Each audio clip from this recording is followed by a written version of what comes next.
Bonjour à toutes et à tous, j'espère vous retrouver en pleine forme. Chers étudiants et étudiantes, je vais partager avec vous aujourd'hui, dans cette séance, un exercice concernant la leçon de la généralité sur les fonctions.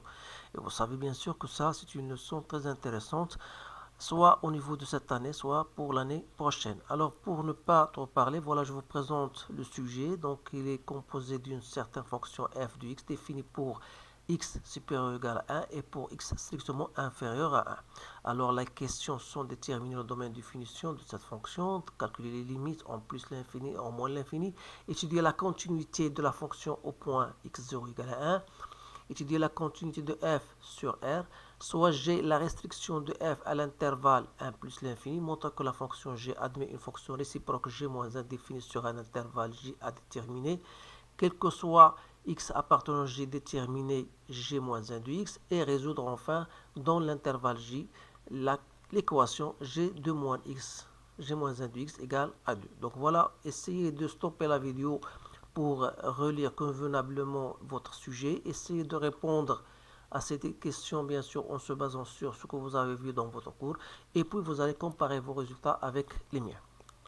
Alors, pour la première question, c'était de déterminer le domaine de définition de cette fonction-là. Donc, ça, c'est une question typique. Normalement, c'est la question la plus ou la moins difficile, bien sûr, parce que si vous ratez cette question-là, alors tout ce qui vient après, ce sera faux.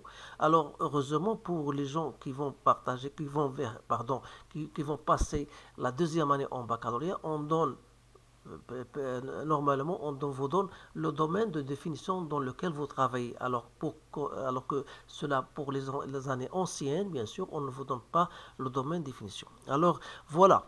Alors, pour déterminer le domaine de définition de cette fonction, vous remarquez la première des choses à remarquer, c'est que f, il est bien défini, il est défini sur l'intervalle 1 plus l'infini. C'est à toute fonction, à tout x fait correspondre la racine de x moins 1 plus 3. Et cette fonction, bien, elle est bien définie sur cet intervalle. De la même manière, la fonction f, elle est bien définie sur l'intervalle moins l'infini 1, qui à tout x fait correspondre x carré plus x moins 2 sur x moins 1, qui est de la forme une fonction polynomiale, bien sûr de part et d'autre, donc il est défini sur l'intervalle moins l'infini 1. Alors, c'est-à-dire que la fonction, elle est définie, si vous voulez, définie sur l'intervalle, donc moins l'infini 1, union 1 plus l'infini. Et comme la fonction elle est bien définie en 1, c'est-à-dire que ça n'est autre que l'ensemble R, donc soit moins l'infini plus l'infini. Donc le domaine de définition de cette fonction, il est défini sur tout R. Alors ça, c'est pour la question A. Pour la question B, on va déterminer la limite de f de x en plus l'infini, c'est-à-dire x est supérieur à 1, c'est-à-dire on va chercher la limite de la fonction concernée qui est égale à x moins 1 plus 3. Alors, puisque la limite de ça, c'est plus l'infini, donc plus 3, ça sera donc plus l'infini. Alors, en ce qui concerne la limite en moins l'infini, je dois travailler avec la fonction x au carré plus x moins 2 sur x moins 1. Il faut savoir que c'est la limite du grand degré, c'est x carré sur x qui est égal à x, et la limite de x, c'est moins l'infini. Donc voilà, en ce qui concerne les limites. Je passe maintenant à la deuxième question, étudier la continuité de f en fonction au point x0.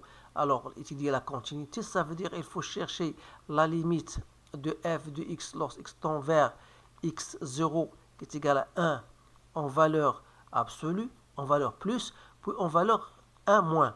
Alors, pour 1 plus, donc c'est la limite de la fonction x moins 1 plus 3, il suffit de remplacer x par 1, donc ça donne 0 plus 3, ça donne 3. Alors on passe maintenant à la limite de f de x lorsqu'il tend vers 1 par valeur négative. C'est-à-dire c'est la limite de la fonction concernée qui est x au carré plus x moins 2 sur x moins 1. Donc si vous remplacez x par 1, vous allez trouver une forme indéterminée. Donc il faut donc penser soit à faire la division euclidienne, soit par déterminer delta pour trouver les racines. En sachant bien sûr par intuition que lorsque vous remplacez x par 1, donc 1 plus 1 ça fait 2, 2 moins 2 égale à 0, ça veut dire que 1 est une racine, donc je peux mettre la fonction polynomiale x carré plus x moins 2 comme étant le produit de x moins 1 fois x plus 2, donc c'est très facile, ou bien vous faites, comme je vous ai dit, déterminer delta et trouver les racines 1x1 et x2. Donc vous remarquez qu'on peut ici simplifier lorsque, bien sûr, x est différent de 1, ça sera la limite de x plus 2. Si je remplace x par 1, ça donne 3. Donc vous remarquez que la limite à droite est égale à la limite de f à gauche, qui est égale à 3, qui n'est autre que l'image de 1. Alors, on dit dans ce cas que la fonction donc, est bien contenue en 1. Il nous reste maintenant de la troisième question, étudier la continuité de f sur R. Alors, comment on va étudier la continuité sur R? Donc, d'après ce que nous avons vu, la fonction qui a tout x fait correspondre la racine de x moins 1 plus 3, et donc il est continu sur son domaine de définition, à savoir 1 plus l'infini. Et la fonction qui a tout x fait correspondre x au carré plus x moins 2 sur x moins 1, on a dit elle est continue sur l'intervalle moins l'infini 1 qu'on vous a donné. D'accord? Et comme f est continue en 1, ça veut dire que la fonction f tout entière est continue sur moins l'infini 1, 1 plus l'infini est continu en 1, donc il est continu sur R. Voilà. Donc, je passe à l'autre question. Soit j'ai la restriction de f sur l'intervalle 1 plus l'infini. Ça veut dire, j'ai la restriction, ça veut dire que g de x qui est égal à f de x qui est égal, on va prendre dans l'intervalle 1 plus l'infini. C'est-à-dire, on va choisir la fonction x moins 1 plus 3. Alors, montrer que cette fonction admet une fonction réciproque, alors il faut se baser sur deux conditions. La première condition, c'est la continuité et la monotonie. La deuxième condition. Alors, on a g est une fonction continue sur son domaine de définition, c'est-à-dire sur 1 plus l'infini. En même temps, g est croissante.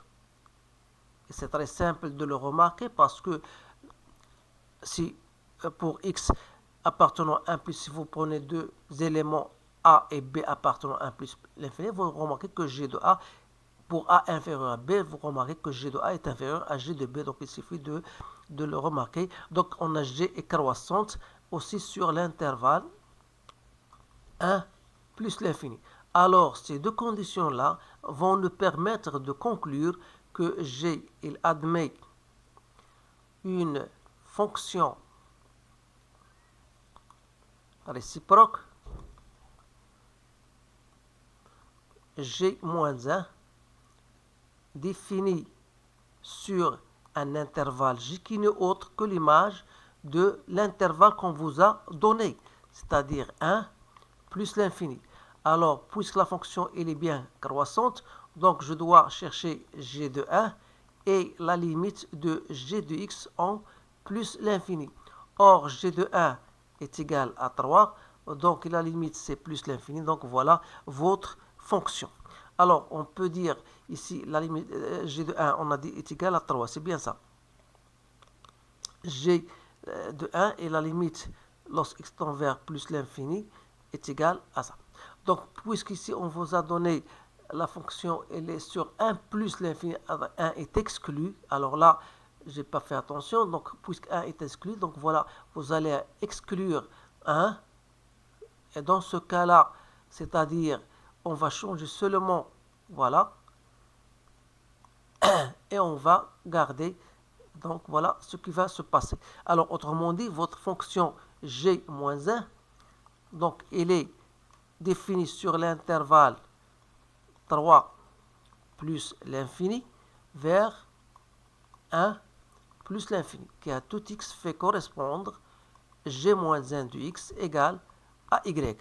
Alors pour déterminer g-1 de x, à partir de cette dernière écriture, on dit, ça veut dire que x égale à g de y, il est équivalent même x égale à g de y, ça veut dire que x égale à racine de y moins 1 plus 3. Notre but, c'est de déterminer y, donc on a y moins 1 égale à x moins 3, ça veut dire que y moins 1 égale à x moins 3 au carré. Autrement dit, y égale à 1 plus x moins 3 au carré, soit disant 1 plus x au carré, moins 6x plus 9. C'est-à-dire que y qui n'est autre que g moins 1 de x, ça sera donc x au carré moins 6x plus 10. Donc voilà votre fonction. Alors il suffit maintenant de résoudre l'équation g moins 1 de x égale à 2. Ça revient tout simplement de résoudre l'équation x carré moins 6x plus 10 égale à 2. C'est-à-dire x au carré moins 6x plus 8 égale à 0. Donc en déterminant delta qui est égal à b au carré, c'est-à-dire moins 36, moins 4 fois 8, donc ça me donne 4. Alors la première racine c'était 6, moins 2 sur 2a. Donc 4 sur 2 c'est 2. Et x2 ce sera 6 plus 2 ça fait 8. 8 divisé par 2 ça donne 4. Donc les solutions sont 2 et 4. Voilà les solutions de cette équation.